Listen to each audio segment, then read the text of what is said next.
आज हम आपकी रेनबो बुक से एक और चैप्टर देखेंगे, समझेंगे उसको। और ये चैप्टर है आपके lesson 6 on reading in relation to literature. On reading in relation to literature, literature का मतलब होता है साहित्य। तो साहित्य के संदर्भ में पठन पाठन, साहित्य के संदर्भ में पठन पाठन पर जो विचार हैं वो इसमें बताए गए हैं। इसके राइटर जो हैं वो हैं लेफ कार्डियो हर्न। और सबसे पहले हम देखते हैं about the lesson. Lafcadio Hearn was an author of international fame and is best known for his writing about Japan. तो लेफ कार्डियो हर्न जो है ये अंतर्राष्ट्रीय ख्याति प्राप्त लेखक थे और ये मुख्य रूप से जापान के बारे में इन्होंने जो लेख लिखे हैं उसके लिए जाने जाते हैं। In this essay Lafcadio Hearn defines the concept of reading with its meaning, process and aim. तो इस चैप्टर के अंदर, इस निबंध के अंदर ये जो लेसन है, पाठ है आपके एक ऐसे के रूप में, निबंध के रूप में, इसमें लेफ कार्डियो हर्न जो है इस संकल्पना को बताते हैं कि हम जब किसी पाठ्य पुस्तक को, किसी को पढ़ते हैं, लेख को या मतलब किसी भी लेख को, लेखन सामग्री को पढ़ रहे हैं, तो जो रीडिंग लगा रहे हैं उसका क्या मीनिंग होता है, उसके क्या प्रोसेस, प्रक्रिया होती है और उसका क्या एम होता है, ये इन्होंने यहाँ पे बताया है। The author makes a distinction between the motives of a great critic and a common person.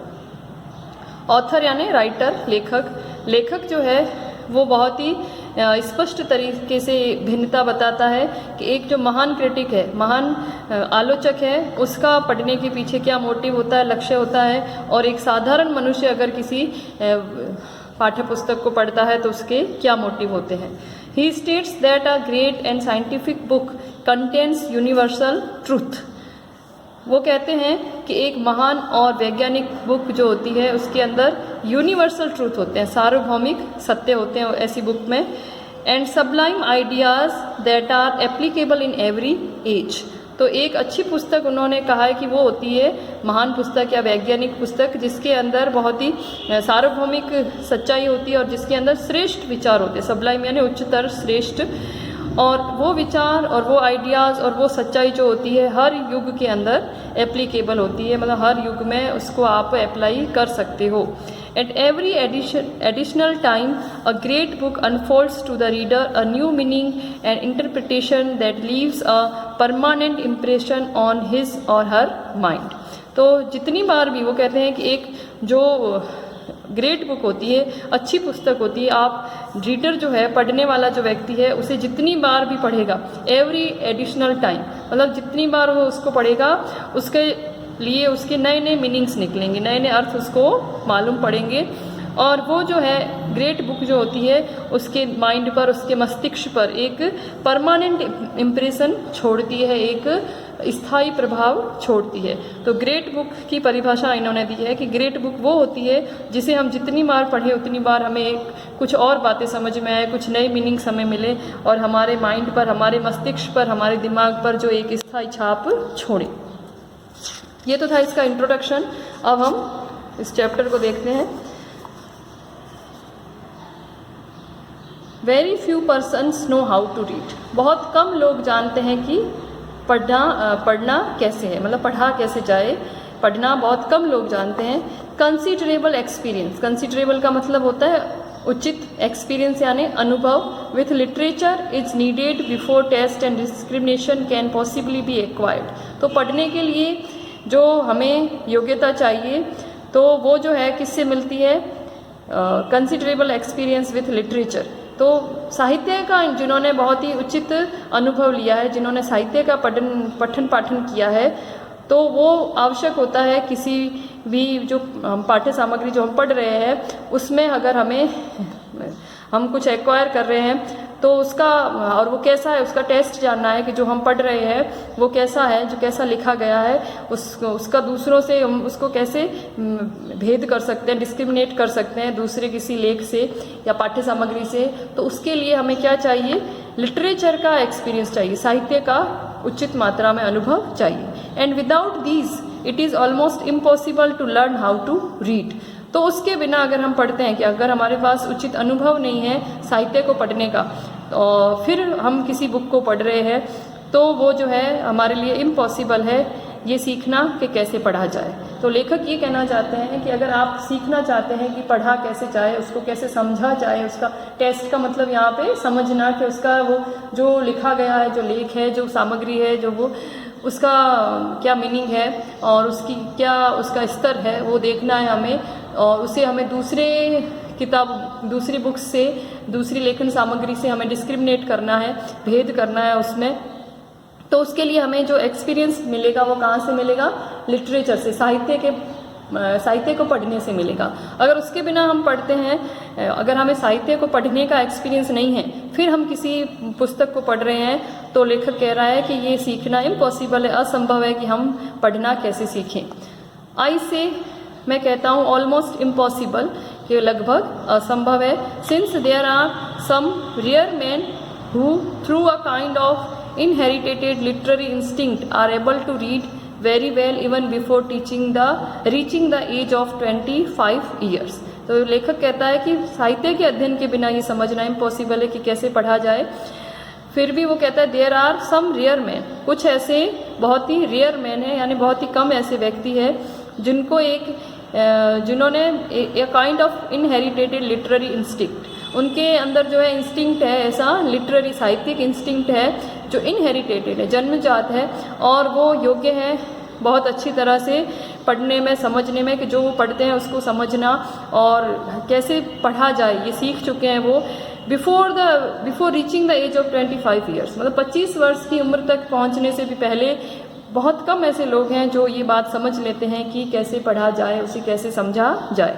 But these are great exceptions. Exceptions का मतलब होता है अपवाद, लेकिन राइटर यहाँ पे कह रहे हैं कि ऐसे लोग जो है बहुत ही कम है, रेयर उन्होंने पहले ही कहा है, अब उन्होंने क्या वर्ड लिया है? एक्सेप्शन। एक्सेप्शन यानी अपवाद, कि ऐसे जो है लोग जो कि 25 वर्ष की आयु से भी पहले सीख जाते हैं कि कैसे पढ़ा जाए, कैसे समझा जाए, तो ऐसे लोग बहुत ही कम हैं और ये वास्तव में बहुत ही ये अपवाद है एक तरह से, यानी बहुत कम मिलते हैं, एक्सेप्शंस है।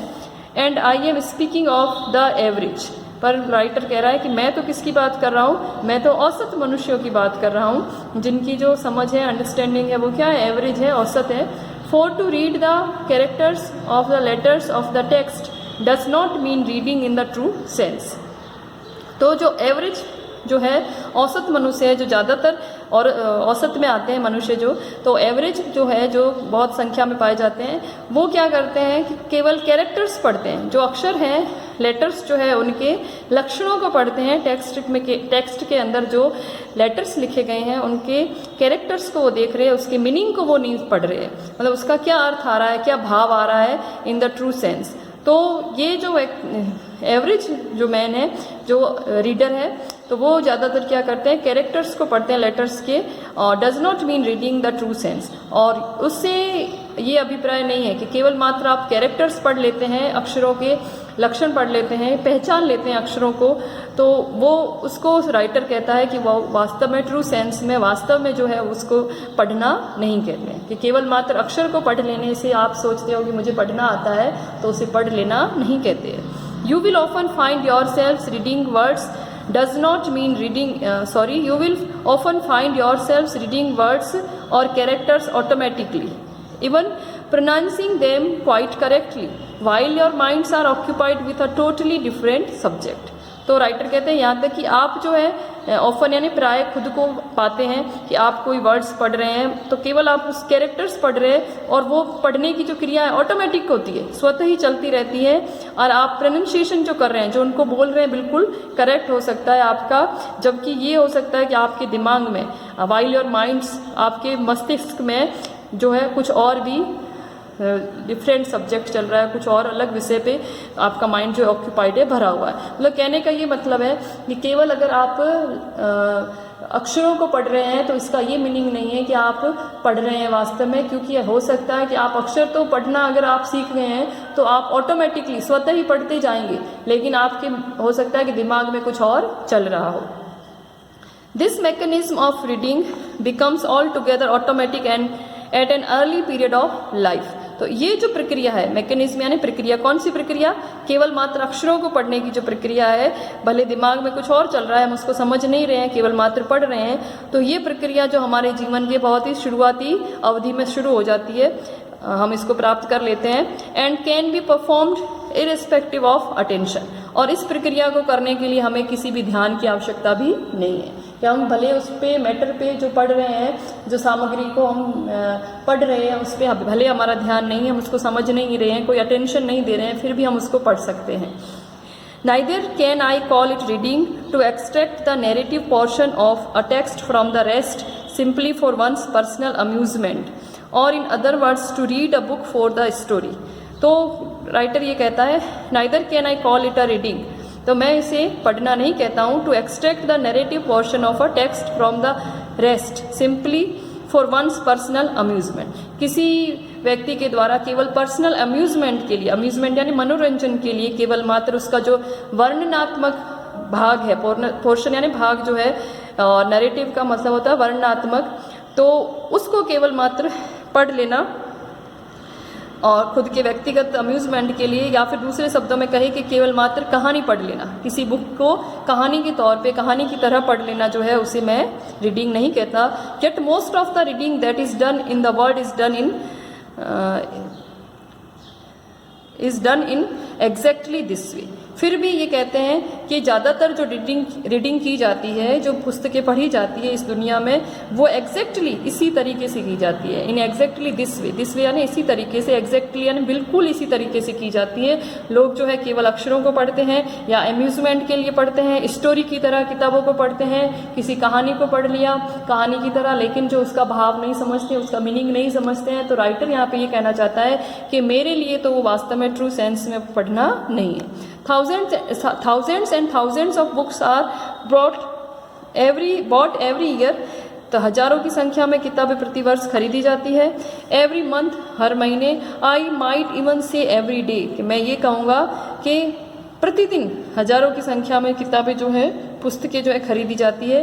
By people who do not read at all, उन लोगों के द्वारा जो इसको पढ़ते भी नहीं हैं, मतलब किताबें खरीद लेते हैं लोग लेकिन पढ़ते नहीं हैं। हजारों की संख्या में प्रतिदिन किताबें जो है खरीदी जाती है। They only think that they read, वो केवल ये सोचते रहते हैं कि वो पढ़ेंगे। They buy books just to amuse themselves, to kill time as they call it. In 1 hour or 2, their eyes have passed over all the pages and there is left in their minds a vague idea, vague यानी अस्पष्ट, unclear, or two about what they have been looking at, and this they really believe is reading। तो यहाँ पे ये कह रहे हैं कि जो वो बुक्स खरीदते हैं, वो सोचते हैं वो पढ़ेंगे और वास्तव में पढ़ते नहीं हैं। वो पुस्तकों को खरीदते हैं खुद को मनोरंजित करने के लिए, खुद को अम्यूज करने के लिए, समय को निकालने के लिए। To pass time, to kill time का यहाँ पे मतलब है समय को निकालने के लिए। जब खाली बैठे हैं तो वो सोचते हैं कि बुक लेकर के पढ़ लें, और 1 या 2 घंटे में वो पूरी जो बुक्स के सारे पेज जो है अपनी निगाह से निकाल देते हैं, और उनके दिमाग में, मस्तिष्क में एक वेग आइडिया, एक अस्पष्ट विचार जो है उनके दिमाग में बैठ जाता है कि इस किताब में क्या है, किसके बारे में है। और and this they really believe is reading, और वास्तव में उनको क्या लगता है कि उन्होंने वो बुक को अच्छे से पढ़ लिया है। तो वो पढ़ते नहीं है उसको अच्छे से, लेकिन फिर भी वो सोचते ऐसा है कि उन्होंने उस बुक को पढ़ लिया है। Nothing is more common than to be asked have you read such a book, के यहाँ पे ये कह रहे हैं कि इससे ज़्यादा कोई कॉमन सवाल नहीं पूछा जाता होगा, कि ये बहुत ही कहने का मतलब है कि बहुत ही ज़्यादा कॉमन सवाल है जो ज़्यादातर पूछा जाता है, क्या तुमने ये बुक पढ़ ली। और टू हेयर समबडी से I have read such and such a book, या फिर कोई कहता है कि मैंने ये किताबें पढ़ ली है। But these persons do not speak seriously, लेकिन ये व्यक्ति जो है वास्तव में सीरियसली बात नहीं कर रहे हैं, गंभीरता से नहीं कह रहे हैं। Out of 1,000 persons who say I have read this or I have read that, there is not one perhaps who is able to express any opinion worth hearing about what he has been reading। तो ऐसे बहुत सारे हजारों लोग मिल जाएंगे जो कहेंगे मैंने ये पढ़ लिया है, मैंने वो पढ़ लिया है, लेकिन देयर इज नॉट वन, एक भी ऐसा व्यक्ति नहीं है, परहैप्स शायद, जो कि ये बताने में, एक्सप्रेस करने में, व्यक्त करने में, अपनी सलाह व्यक्त करने में योग्य हो, एबल हो, और जो उसकी सलाह सुनने लायक हो, वर्थ हियरिंग यानी सुनने के लायक हो कि उसने क्या पढ़ा है, मतलब उसको उस बुक के अंदर मेन क्या थीम है, क्या आइडिया है, उसका क्या मीनिंग है, ऐसा बताने वाला हमें एक भी व्यक्ति नहीं मिलेगा शायद। और ये कहने वाले हजारों मिल जाएंगे कि मैंने ये बुक पढ़ ली है, ये बुक पढ़ ली है। Many and many a time I hear students say that they have read certain books. Many and many a time, बहुत बार, कई बार मैंने ये सुना है स्टूडेंट से कि उन्होंने कई किताबें, कुछ निश्चित किताबें जो है पढ़ ली है। But if I ask them some questions regarding the books, लेकिन अगर मैं उनसे उन किताबों से संबंधित सवाल पूछता हूँ, I find that they are not able to make any answer, तो मुझे पता चलता है कि वो जवाब नहीं दे पाते हैं। और at best they will only repeat something that somebody else has said about what they think that they have been reading, या फिर वो क्या करते हैं, किसी और ने जो मुझे उसके बारे में जो थोड़ा बहुत आइडिया दिया है कि वो सोचते हैं कि इसमें ऐसा है, तो वही जवाब दूसरा व्यक्ति भी दे देता है। मतलब उनके जवाब क्या होते हैं, एक जैसे होते हैं, उसी को वो रिपीट करते रहते हैं, एक ही बात जो उन्होंने समझी है उसको रिपीट करते हैं। But this is not peculiar to students, it is in all countries the way that the great public devours books। लेकिन ये लेखक यहाँ पे कहते हैं कि ये जो बात है ये केवल स्टूडेंट के लिए नहीं है विशेष रूप से, पेक्यूलर यानी स्टूडेंट्स के लिए नहीं है विशेष रूप से कि केवल वो किताबों को पढ़ लेते हैं, समझते नहीं है। It is in all countries, सारे देशों के जो ग्रेट पब्लिक, सारे देशों के अंदर जो वहाँ की जनता है वो ज़्यादातर क्या करती है, किताबों को डेवर्स यानी निगल लेती है। जैसे किसी खाने की चीज़ के लिए आता है निगलना, मतलब बिना चबाए निगल लेना, तो बुक्स के लिए डेवर वर्ड आया है, मतलब डेवर्स बुक्स यानी किताबों को निगल लेते हैं, बस पढ़ लेते हैं, रीडिंग लगा लेते हैं, लेकिन वास्तव में क्या पढ़ना है, उसके सेंस को समझना करना वो कुछ भी नहीं करते हैं। I would say that the difference between the great critic and the common person is chiefly that the great critic knows how to read and that the common person does not। तो लेखक यहाँ पे कहते हैं कि मैं ये कहना चाहूँगा कि एक महान आलोचक और एक साधारण व्यक्ति के बीच में जो मुख्य अंतर है वो यही है कि महान आलोचक जो है वो जानता है कि कैसे पढ़ा जाता है और साधारण मनुष्य ये बात नहीं जानता। No man is really able to read a book who is not able to express an original opinion regarding the content of a book। तो कोई भी व्यक्ति वास्तव में किताब पढ़ने के लिए, एक पुस्तक को पढ़ने के लिए लायक नहीं है, जो कि इस बात के लिए भी लायक नहीं है कि जब उससे पूछा जाए कि उसकी खुद की मौलिक क्या राय है, क्या मौलिक विचार है, अगर वो उस बुक के बारे में अपने मौलिक विचार नहीं प्रकट कर पाता है कि उस बुक का जो कंटेंट है, जो उसकी पाठ्य सामग्री है उस बुक के अंदर, उसके संदर्भ में वो अपने विचारों को प्रकट नहीं कर पाता है, अपने मूल विचारों को, ओरिजिनल ओपिनियन नहीं बता पाता है, तो वो व्यक्ति जो है वास्तव में पढ़ने के लायक नहीं है। तो राइटर कहना चाहते हैं कि वो वास्तव में उस व्यक्ति को अभी तक पढ़ना नहीं आता है। इससे आगे हम नेक्स्ट वीडियो में देखेंगे।